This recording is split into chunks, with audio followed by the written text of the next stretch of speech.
this is Raymond, Aaron, New York Times top 10 best-selling author, and this is my little 16 daily Advent series. I started on December 10th, and I'm going to do it till Christmas. My wife reminded me of the Advent calendar. Every day in December, kids open the day and get a little chocolate. This is my calorie-free, sweet chocolate lesson to you, and it's act on impulse. Act on impulse. And I wouldn't have thought that this would have made it to the top 16 lessons of all time that I have for you. But I notice I act on impulse all the time. All the time. Now, sometimes if I don't think things through, which of course you can't if you act on impulse, sometimes it goes bad. I have to admit that. But so what? Most of the time, it's a spectacular success that I could never have imagined when I woke up this morning. I remember I was writing chicken soup for the Parent Soul, and I was with the woman who was helping me, and I was actually living with her at the time, and we were in Barbados on vacation, and we read the newspaper that Jan Meek had arrived in Barbados. And I said, well, so what? I arrived in Barbados also. But she had arrived in an unusual way. She had crossed the Atlantic Ocean in a rowboat. In a rowboat with her son. They took off from the Canary Islands in Africa, and off Africa, and they rowed 101 days, and they got to Barbados where we were. So mother and son, and we were writing chicken soup for the Parent Soul. We found her, we interviewed her, we fell in love with her, the craziest lady on earth. And 10 years later, she called me out of the blue, and she said, how would you like to cross another ocean with me? I said, what? Because she crossed the Atlantic Ocean. And she said, yeah, how would you like to tie for last racing to the North Pole? I said, what? Okay. Honestly, I wish there was a more serious reason for it. I just said, okay. I didn't know that it would cost so much money and it would cost so much effort, 1 hour to 10 hours a day for 2 years of training. And then the most dreadful as far as wear and tear on my body, I lost 17 pounds. Listen to this. I lost 17 pounds in that month eating 50 chocolate bars a day and a double breakfast in the tent and a double dinner in the tent and 50 chocolate bars during the day. 50 chocolate bars. I call it the high Arctic diet. And I couldn't keep my weight on. 17 pounds, huge loss. But I did it.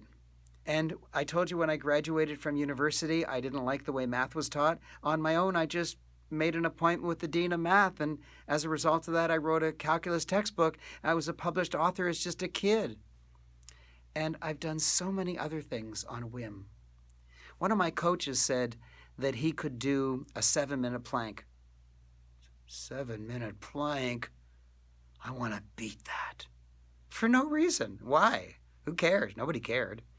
And I started doing the plank. My first plank was 15 seconds, and then I collapsed on the floor panting. I said, oh my God, this is going to be a long way to go.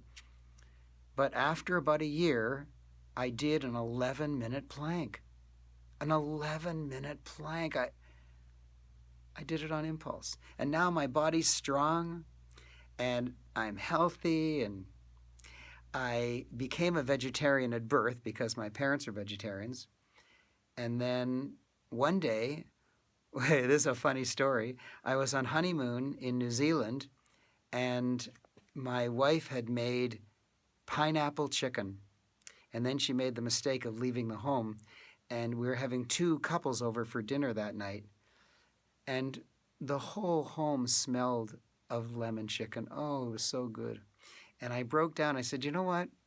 I'm going to have some of the pineapple. Not pineapple chicken, not lemon chicken. So I snuck a pineapple chicken, and it was good. So I had a few more. Pretty soon, I'd finished all of the pineapple. I was horrified. My wife's going to kill me. And then I said, you know what? I've been a vegetarian for 35 years, but not any longer. And I ate one of the pieces of chicken, just on a whim, on an impulse. I decided not to be a vegetarian any longer. And because of that, I finished the entire tray of pineapple and the entire tray of chicken intended for 5 people, my wife and 2 couples. She had a big laugh when she came home after she recovered. I do lots of things on impulse. Some of them I make mistakes, but most of them are amazing and lead me into new paths I would never, ever have imagined before. And you might say, well, I don't want to make any mistakes. Well, I could recommend a nearby cemetery. That's the only place where people are that make no mistakes. You see, if you don't act on impulse, you'll still make mistakes.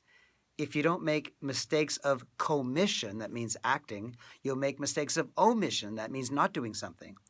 You see, Blockbuster decided not to do anything, and they went bankrupt. And BlackBerry decided not to do anything, and they went bankrupt. And taxi companies decided not to do anything, and now many, many taxi companies around the world are bankrupt. So just because you decide to, quote, play it safe, doesn't mean you're not going to make mistakes. And if you don't change, and the world is changing, you'll get whacked upside the head, and you'll get problems anyways. So you might as well be dangerous. You might as well be goofy. One day I said, I'm gonna learn how to ride the unicycle. I was in my 40s. And my teacher said, as a teen, you can learn it in about 2 weeks. But in your 40s, your muscle memory isn't like it used to be. And I don't know if you'll ever be able to learn it.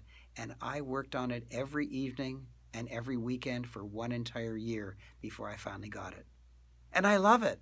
But there's no value to it. It's just a goofy thing I did.